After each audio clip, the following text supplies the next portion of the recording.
Bom dia! Hoje é dia 3 de março e vamos para o nosso devocional da manhã. Mas antes, vamos começar com a nossa oração.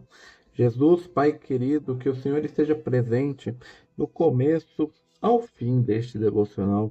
Que o Senhor traga para essa live todos que precisam ouvir essa reflexão sobre a sua palavra que se encontra em Isaías 48, versículo 10. Espírito Santo, se for necessário, que o Senhor coloque em minha boca qualquer palavra para este devocional. Agradeço por estar conosco nesta manhã. Amém, amém e amém. Vamos lá para o nosso devocional da manhã, do devocional Manhã e Noite de Charles Spurgeon. Mas antes, vamos ler a introdução do livro do profeta Isaías, da Bíblia Spurgeon. Autor e período da escrita. O livro se apresenta como a escrita de um homem, Isaías, filho de Amós. A inscrição do livro data sua atividade profética como abrangendo os reinados de 4 reis de Judá. Uzias, o chamado Isaías é datado do último ano deste rei. Jotão, Acás, Ezequias. A autoria de todo o livro por Isaías foi veementemente contestada no período moderno. Muitos estudiosos argumentam que Isaías histórico não poderia ter escrito os capítulos 40 ao 66.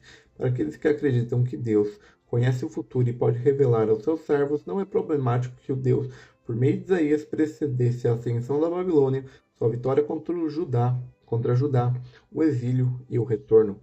Isaías 6, versículo 1, registra que Isaías recebeu seu chamado profético no último ano do reinado de Uzias sobre Judá, cerca de 742 a.C.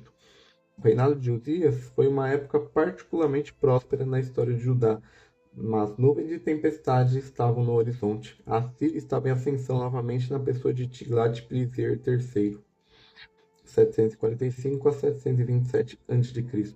O rei assírio ameaçou engolfar a Síria e o reino do norte de Israel. Após a morte de Tiglat-Pileser, seus sucessores Salmaneser e Sargão derrotaram o reino do norte em 722 a.C. e deportaram seus cidadãos. Este evento colocou Judá ainda mais sobre a sombra daquele grande império. Isaías 37:38 sugere que o profeta viveu até a morte de Senaqueribe em 681 a.C. A visão de Isaías se estendeu além do século VIII pelo resto do período do Antigo Testamento e além. Os autores do Novo Testamento citaram Isaías como um encontro no cumprimento nos grandes eventos em torno de Jesus Cristo, o Messias e servo sofredor. Estrutura. O livro de Isaías é uma combinação de prosa e poesia. A prosa é encontrada principalmente nos capítulos 36 ao 39, uma seção que forma uma ponte entre as duas seções do livro. A poesia de Isaías é rica e variada. Ele escreveu hinos, poesias de sabedoria e até poesia que semelha uma canção de amor. Capítulo 5, do versículo 1 ao 7. A riqueza é vista no vocabulário de Isaías. Ele usou mais de 2.200 palavras diferentes em hebraico, muito mais variedade do que qualquer outro livro do Antigo Testamento. Spurgeon em Isaías. Este é o caso quando Deus visita uma nação com julgamentos terríveis. Quando os judeus foram levados cativos para a Babilônia, os grandes homens da terra foram acorrentados e tratados como escravos comuns. E quando eles marchavam pelo deserto fatigado, o ferro penetrava em suas almas. Então a elevação do seu espírito foi abatida. O orgulho do rei que ria do profeta foi abatido. Deus tem maneiras maravilhosas de fazer as pessoas sentirem que são apenas pó. Mas quando nada mais puder servir à sua vez, ele varrerá dinastias inteiras como alguém remove um formigueiro quando este se torna um incômodo. Uma das maiores obras da graça no coração é humilhar o nosso orgulho. Nossa vida deriva todas as suas forças de Deus, e se Ele se digna a nos tornar forte, não podemos ser enfraquecidos por todas as maquinações do adversário. E este é o nosso devocional. Essa é a leitura da introdução.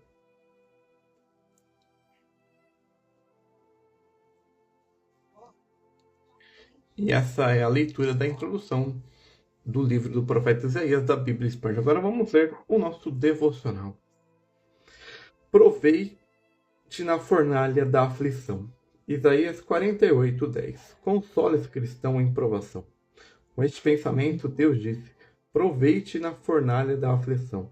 Essas palavras não chegaram como uma chuva suave para acalmar as fúrias da chama. Sim, é uma armadura de amianto contra a qual o calor não tem poder. Deixe vir a aflição. Deus me provou. Pobreza pode bater à minha porta, mas Deus já dentro de mim, já dentro da minha casa, e Ele me provou. Doença pode chegar, mas eu tenho bálsamo pronto.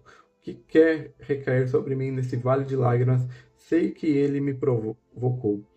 Cristão, se você ainda precisa de um consolo maior, lembre-se que o Filho do Homem está com você na fornalha. Naquele seu aposento silencioso, ele está sentado ao seu lado, aquele que não pode ser visto, mas a quem você ama. E muitas vezes, quando você não sabe, ele faz toda a sua cama na aflição e afoga seu travesseiro. Embora você esteja na pobreza, o Senhor da vida e da glória é um visitante frequente em sua graciosa casa. Ele ama entrar nesses lugares desolados, então poderá visitá-lo. Seu amigo até está próximo, você não pode vê-lo, mas pode sentir o teu toque. Não escuta sua voz, mesmo no vale da sombra da morte, ele diz: não temas, porque eu sou contigo. Não te assombras, porque eu sou o teu Deus. Lembre-se daquelas nobres discursos de Júlio César. Não temas, leva César e toda a sua fortuna. Não temas, cristão, Jesus está com você. Em todas as suas terríveis provações, sua presença é consolo e segurança. Ele nunca deixará aqueles que escolheu para si. Não temas, porque eu sou contigo, e sua palavra certa da promessa de seus escolhidos na fornalha da aflição. Porventura, você não se apegará a Cristo e dirá: através das águas e chamas, se Cristo guiar, vou segui-lo aonde ele for. E esse é o nosso devocional da manhã. Para você que está passando por momentos de provação, deserto, o vale da sombra da morte, saiba, Deus está com você, assim como ele esteve com Daniel na fornalha, na cova dos leões, assim como ele esteve com Davi. Então leia o Salmo 23. E esse é o nosso devocional da manhã. Mais tarde nós temos o nosso sermão, às 18 horas, As Sombras de Cristo. E às 8 horas nós temos o nosso devocional da noite. Tenha um bom resto de terça-feira e até